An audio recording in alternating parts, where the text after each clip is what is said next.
Thank you so much for that introduction.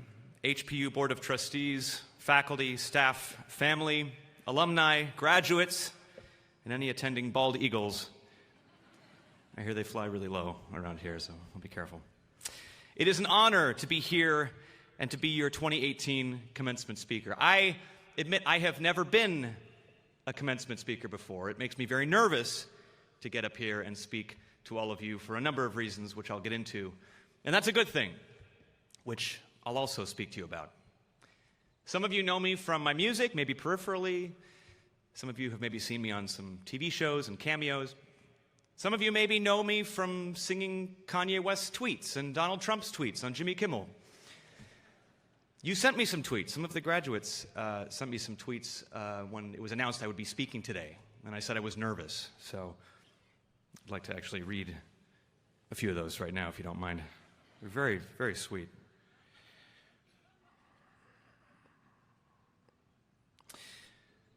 At Steph Roberts, 18, wrote, "I'm seeing Josh Groban in person tomorrow for HPU's graduation speech, and to be honest, if he doesn't sing the whole thing, I'm calling the police." It's kind of dramatic.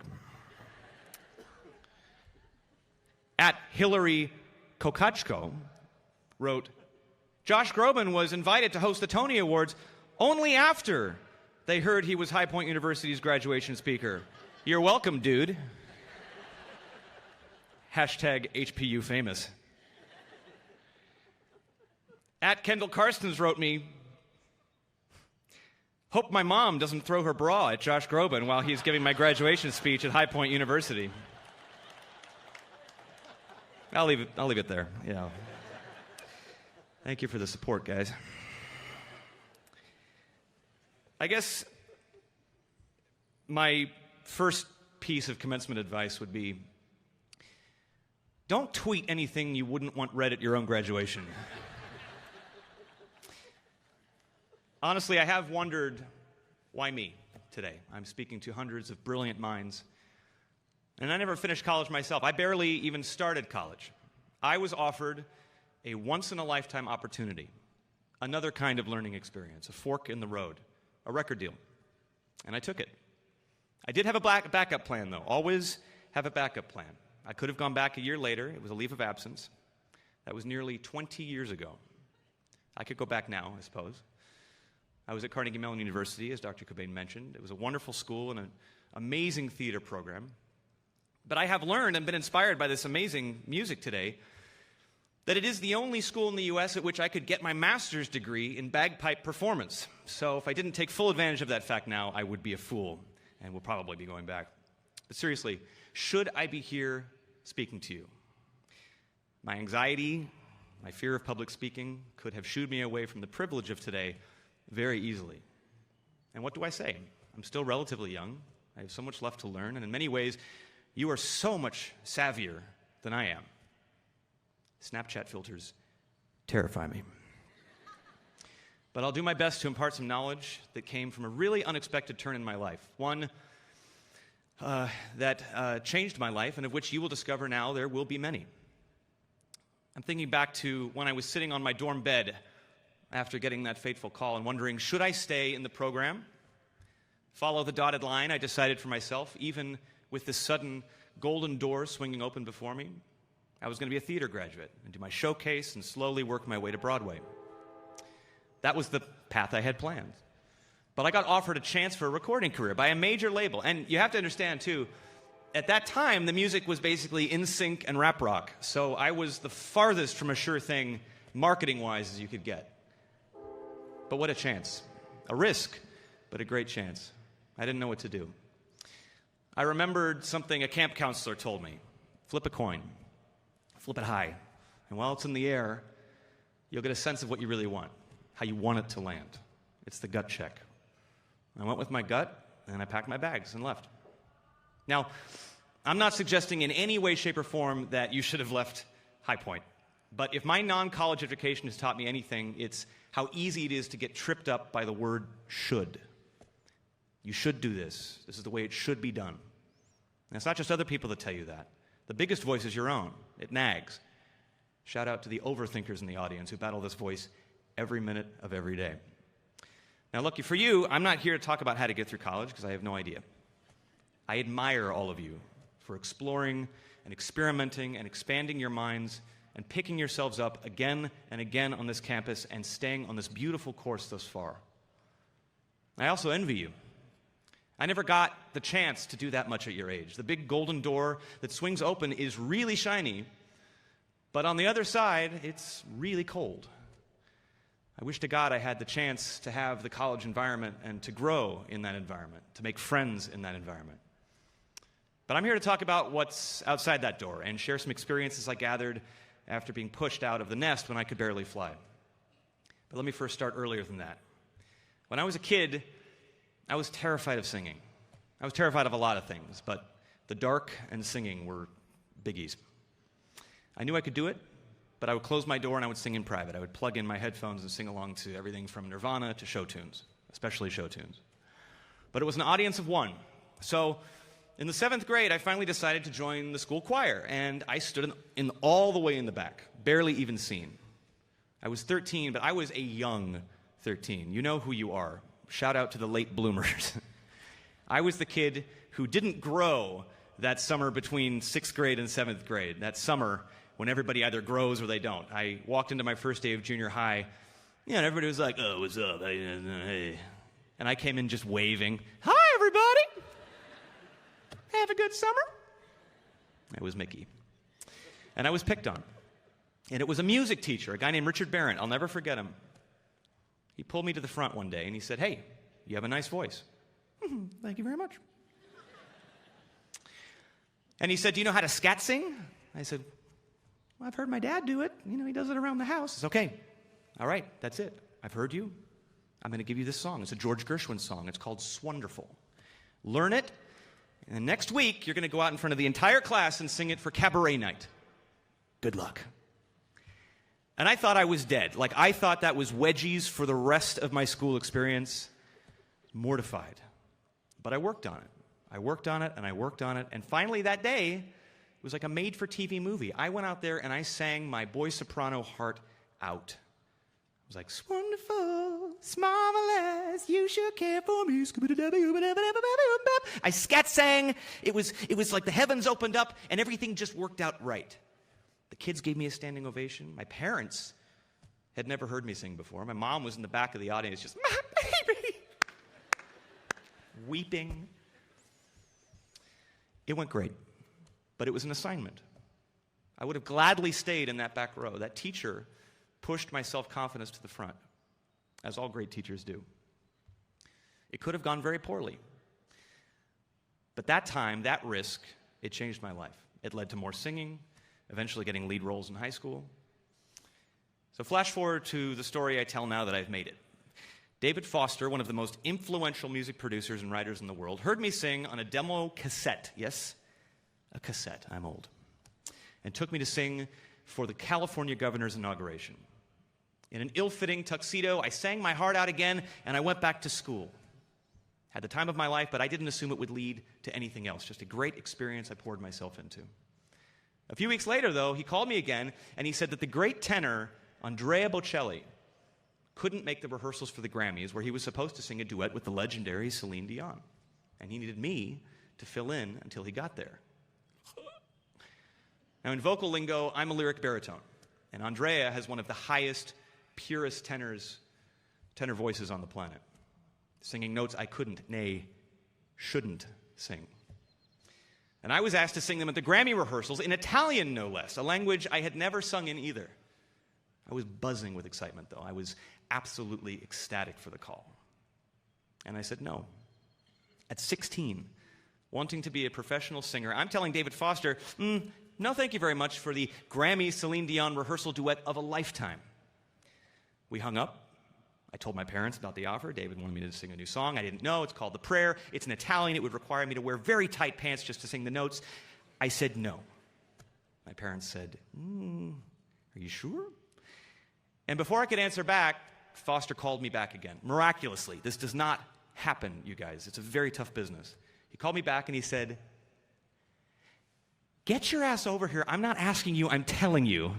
I'll see you in 6 hours." That was it. He called back, because he heard something in me, and he saw what I didn't see. See, we're not always going to know when it's the right time to say yes and the right time to say no. Surround yourself with people who trust and get you, who get your demons and believe in you, not just in what you have to offer them. Keep them close. They literally have saved my life and career in more ways than they know.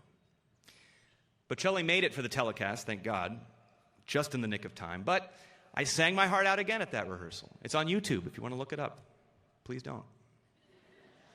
I was absolutely terrified. And Celine could see it, and she's such an empath, and she saw that my hand was shaking, and she comes up next to me and she says, "Let's hold hands for this duet." And that meant so much to me, and it helped me break through my crazy nerves. Celine invited me to do that song with her on her own TV special. I recorded my own version of it on my debut album that wound up going 6 times platinum, and 10 years later, I sang the prayer with Andrea on the actual Grammys. Life is so, so weird. Embrace that weirdness and go into it with the confidence that you have something to add to it that is uniquely you, even if you don't see it yourself yet. I want you to take a moment. As I mentioned earlier, you're all here because of your incredibly hard work and effort and beautiful minds, but you're also here because someone helped. It was mentioned in the speech earlier. But think of someone who did that for you. Anyone who along the way gave you that push, made you take stock, helped you find your path and your voice, or encouraged you to take a risk, that said the uncomfortable thing for your benefit. If that person is here today, make sure you don't leave without giving them a mighty thank you and a hug. Let them know. And if they aren't here, let them know. And if they aren't on the planet with us anymore, honor them in the choices you make going forward. But to all of them, in your own ways, say thank you. You are here today, too, because you said yes to the opportunity that High Point offered you. You took that wonderful leap when they offered it to you. And behind that were more yeses, more times you could have not jumped at something, when not jumping would have been so much easier and safer. Of course, many times you will discover saying no is the real yes, when you're strong enough to know that what someone else thinks is right for you, what you should do, isn't. Those gut checks are just as valuable and just as important, and oftentimes even harder to act on. But work that muscle, and don't be afraid to hurt a little bit while you do. When I was just starting up, I didn't have that gas tank of knowledge. That's weird to say. I heard it come out of my mouth, and I'm not really liking it. Gas tank of knowledge, but you understand what I'm saying. The arsenal of instincts and emotions that we accumulate with time and experience. I didn't have that. We usually don't when we're young, just nerves. Every day of the first few years of my career, I felt like I was faking it. My confidence was a sham. I was a student and a professional at the exact same time. And I was crushing it on stage, but off stage, I was a ball of doubt. I'm sure you've all felt that during the course of your time here. And you are sure to feel that when you leave. And that is natural, and it is human, and it is okay. Just plow through it. Also, top secret, one of my guilty pleasures is video games. Any gamers out there? Excellent. I play them all the time. It's like a jacuzzi for my brain. Anyway, I think in those terms, is playing this level going to get me the XP that I need for the long game? Fill up that tank. Now, as a 37-year-old with 17 years in the business, I still face that doubt. I still get nerves. And you will too. Forever, if you're doing it right.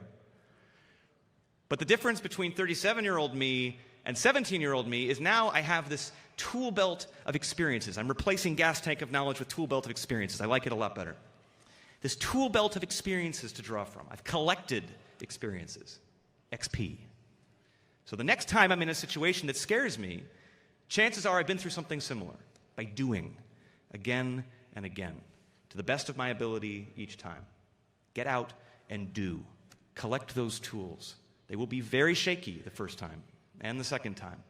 But your future self will be so grateful you worked through the awkwardness, because trust me, I know it seems like I got this opportunity out of nowhere, but all I got was the sudden realization that there are no shortcuts to feeling competent at what you do. It's the work. And I wouldn't be lucky enough to stand here today if I hadn't picked up on that immediately. It's so easy to build things up in your head when you want something. I mentioned my should path was supposed to eventually lead me to Broadway, And, well, turns out that the left-of-center decision led me there anyway. It led me to a Tony nomination last year, which I was really proud of because of how terrified I was of new tools. In rehearsal, I failed, and I got up, and I failed, and I got up 100 times before I felt ready. And the first time I walked out in front of an audience on Broadway was one of the scariest moments of my entire life. I had built up this moment since I was a kid in my room. And I chose a risky show. It was the Broadway debut of a musical based on, get this, Tolstoy's War and Peace, that old doorstop of a novel, with a mix of rock and pop and Russian opera and avant-garde electric cello folk and on and on and on. Oh, and I was going to wear a fat suit. What could go wrong? But my gut said this is it. I loved the piece. I could have played it safe my first time out on Broadway. Oklahoma. But Dave Malloy, the creator, and Rachel Chavkin, the director, believed I could help open an unfamiliar show, an unconventional musical. They believed in me enough to take a risk on me and let me take a risk on them. Our guts were so in it. And perhaps more importantly, I believed that it would be better to fail doing something challenging, something worthwhile, something I was excited to show the world, than to succeed doing something safe, something that wouldn't actually inspire much at all. Still, when I walked out on that stage for the first time, when I opened my mouth to sing the opening notes with only my wheezing accordion to shield me, and a full cast of Broadway vets and newcomers counting on me, with critics holding their notepads on their laps, snark at the ready, I was scared. But that fear was so, so good. You learn with experience that some fear is the good stuff, not all.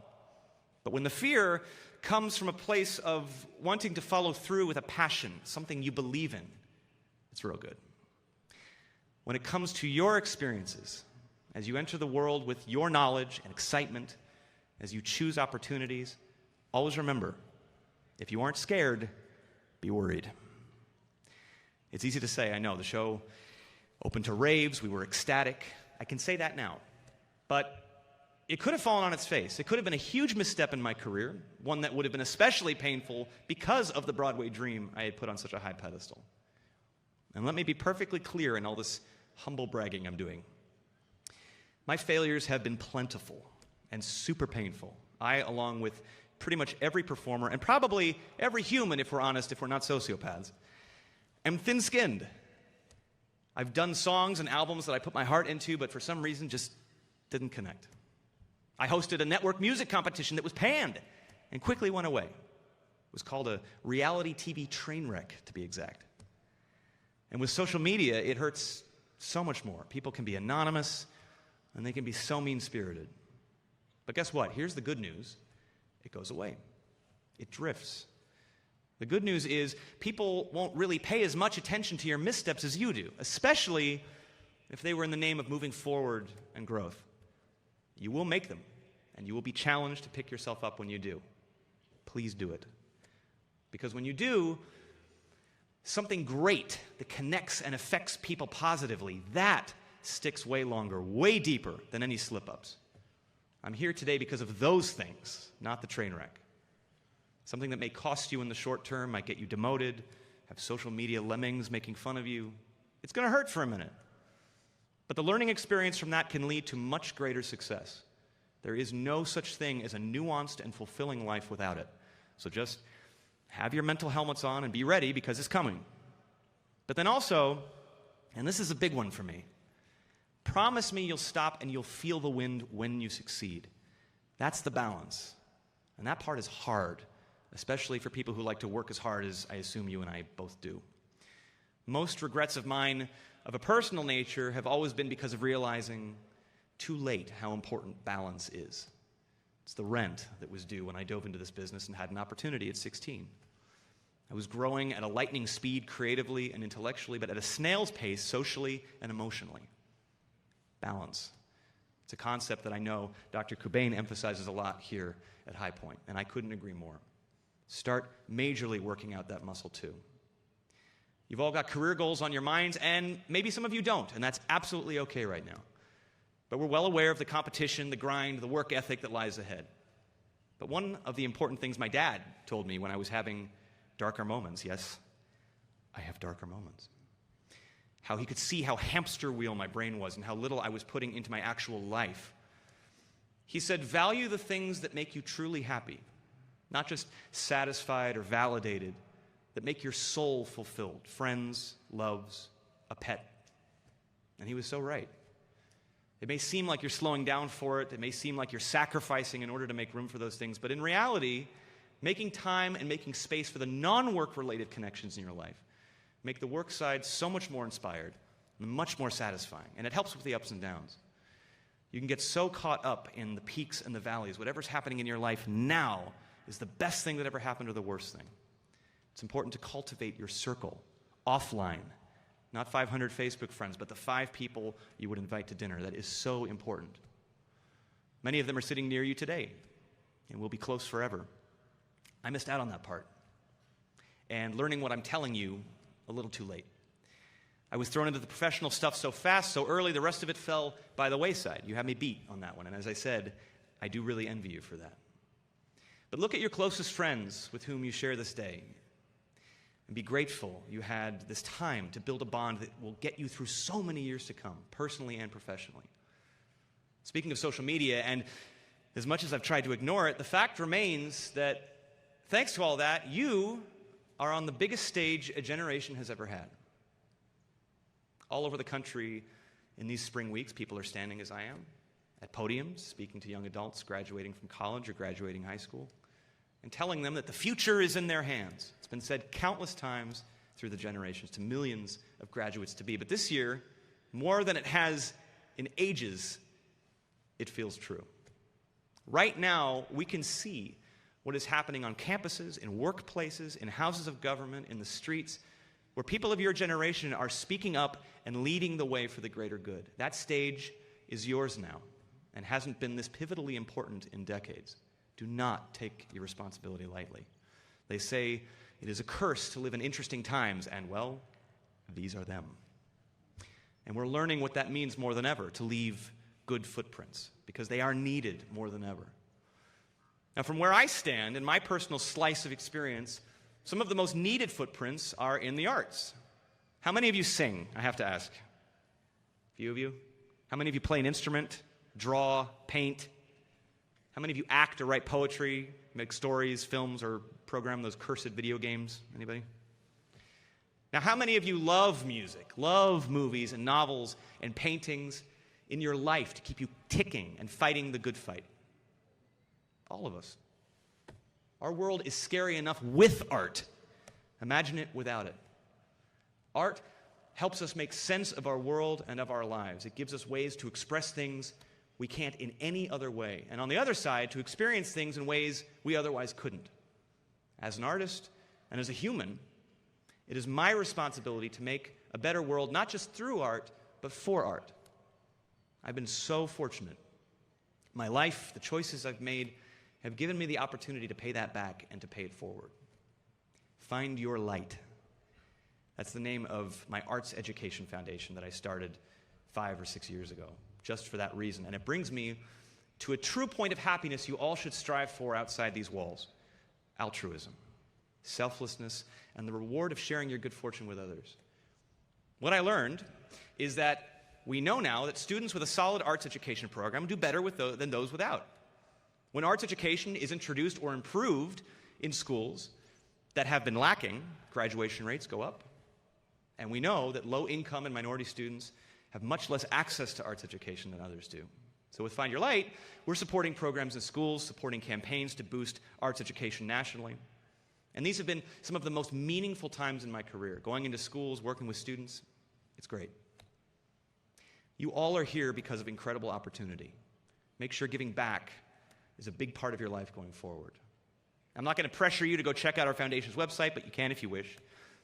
But find a cause that you're passionate about, like I have been with arts education. Make time to do that too. It will give back to you in ways you have no idea. It's truly a win-win. And if every graduate across the globe chose one thing philanthropically, we would all be spoiled by what we're capable of. Of all the people who have helped me and pushed me to do just that, the ones most responsible for this are my parents. They're my sounding board. Their support brought me to today. They are the ones who get credit for making sure I took full advantage of my opportunities. For as long as I can remember, they made giving back, being part of a community, cultivating richness in our world, a big part of my life. I know no better way to do that through arts education, but you will find your own multitudes of ways as well, and I really hope you do. I've talked a lot about the unexpected full circles. Life has a way of completing your circle when you make choices that are honest and true, no matter how off the beaten path they seem at the time. Whatever path you choose or have chosen, even if it's unorthodox, think about completing your circles because of passion and bravery. For me, it was eventually doing Broadway, the Arts Foundation, all of that. And so many more things in the future I hope to achieve, but we'll only get there if the steps I take toward that goal are gut-checked. Success or failure, I think of my connect the dots goals, where looking back, I'm able to say that I explored paths I never thought possible and really pushed myself. One of my favorite composers is Stephen Sondheim. His Sunday in the Park with George was one of the first musicals I fell in love with. My parents had it on VHS. Again, I'm old. I was 9, and I couldn't stop watching it on the floor. Even though I was really young, I still resonated with the lyrics and the message of that show. One lyric in particular rings so true, and especially to your moment today. I'll sing it, if that's okay. So, at Stephanie Roberts, 18, here you go. Stop worrying where you're going, move on. If you can know where you're going, you've gone. Just keep moving on. I chose and my world was shaken, so what? The choice may have been mistaken, the choosing was not. You have to move on. Anything you do, let it come from you, then it will be new. Give us more to see. And now comes the point at which I should congratulate you on a truly remarkable accomplishment. And this time, just once, I'm going to do what I should. You have my greatest respect and confidence as you seek your paths, as you go change the world, as we trust you with the future. You won't disappoint us. Be kind, be generous, be inclusive, and use your voices. As Virgil said about 2,000 years ago, let us go singing as far as we go. The road will be less tedious. Thank you again for having me here today, and congratulations, class of 2018.